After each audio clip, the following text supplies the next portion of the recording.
Following years of widespread fraud and abuse that touched every state, Texas is eliminating most temporary paper license plates and replacing them with new color-coded metal ones.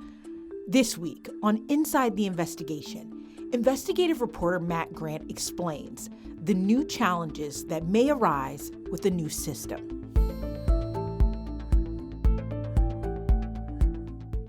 Welcome to Inside the Investigation. I've got investigative reporter Matt Grant with us here today. Matt, thanks for joining us. Always a pleasure. Thanks so much for having me, Kelly. So, Matt, one of the very first stories that I remember you doing when you moved to Austin and took this job was looking into the state's system of using paper tags. Before we go any further, explain what these paper tags were used for.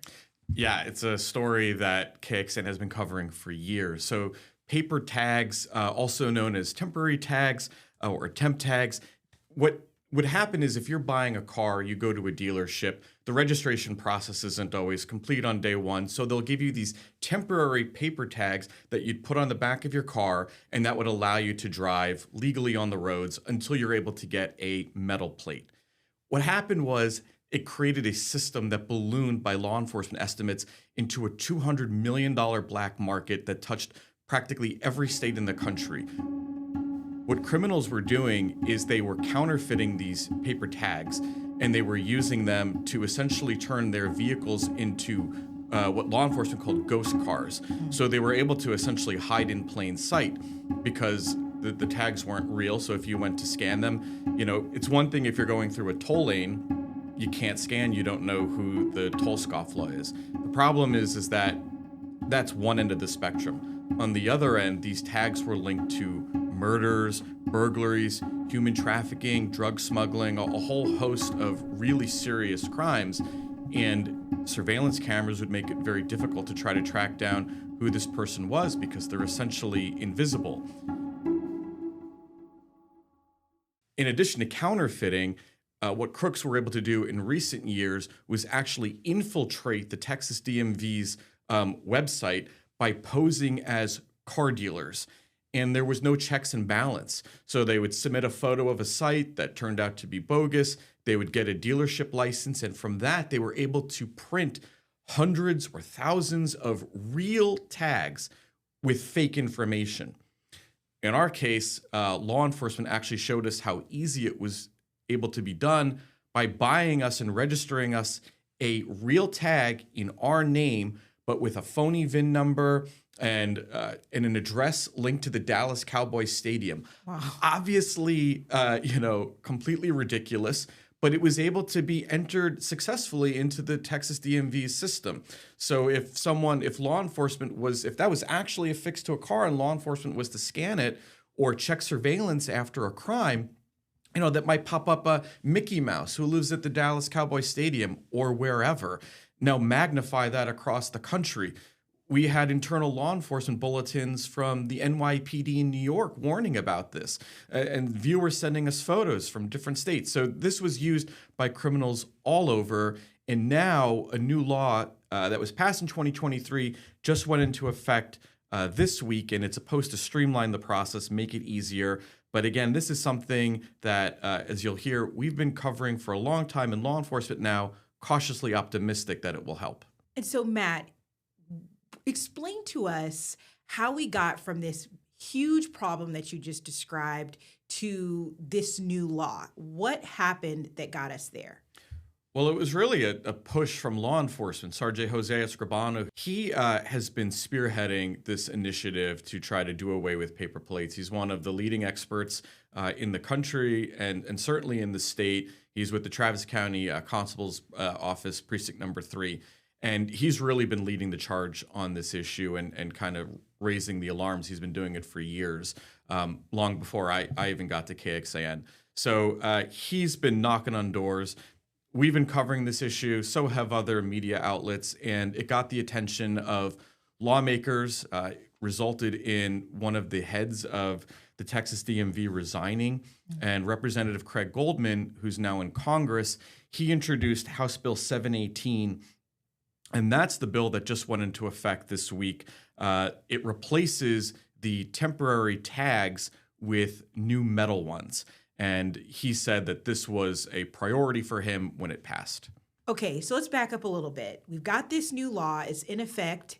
What does this mean for drivers? Does this make the process more complicated, or is it largely going to feel the same experience-wise when you're trying to get a tag? Well, the hope and the goal, and certainly if you ask the Texas DMV and law enforcement are optimistic, it should help and it should streamline the process for everybody. It should make it easier for drivers, and it should make it certainly easier for law enforcement because the metal plates are harder to counterfeit. So what it's going to do is if you're going to a dealership and you're buying a car, instead of getting the temporary tag and then waiting for the metal one, you should be able to just drive off the lot with your new metal tag. Okay. And so you should be kind of just good to go. There are new plates, they're color coded, that have been implemented. So this is new. So there's a blue one that's going to be for a dealer business use only. There's a red one that's going to replace the 30-day and one-trip permits. There's a green one for out-of-state buyers. So you can see it's going to get a little complicated, but law enforcement now have to be aware of the different types of color-coded systems, although they do say on it what each one is for. But so the green one will be if you're from out of state, you don't live in Texas, but you're buying a car here, it will allow you to drive off with it. And a purple one is if you're a dealer and you don't have the right plate type, you need like a red one or a purple one or something, or you don't have like an actual hard plate, like a normal plate on hand, you can do a purple one, and that's kind of like a catch-all for to cover everything. The Texas DMV says, here we are heading into the 4th of July weekend, a busy time of year for car dealerships. And so the Texas DMV is kind of anticipating that there may be some hiccups. They said, given the complexity of the process, there may be some unique operational challenges as they describe it, but they said that they've designed their processes and their systems with enough flexibility that it will allow them to kind of jump in and quickly address any changes. So we will see how that goes forward from here. Unique operational challenges. Okay. And talk to me about that. What kind of issues are they looking out for with this new system? Well, on the dealership end, one of the things that they were concerned about and had expressed to lawmakers recently was that they weren't going to have enough plates on hand to accommodate the sellers. And so that was one of the things they were concerned about. And so the legislature this year actually passed a bill that kind of addresses that. It's SB 1902, and it streamlines the process for them. So if you're selling your vehicle or trading it in, the dealership can take your plate and transfer it to another vehicle of a similar class that's sold within 10 days. And if it's not, then they'd have to get rid of it. But basically, that would provide more plates on hand for dealerships. And the thinking is that it will help them with that aspect.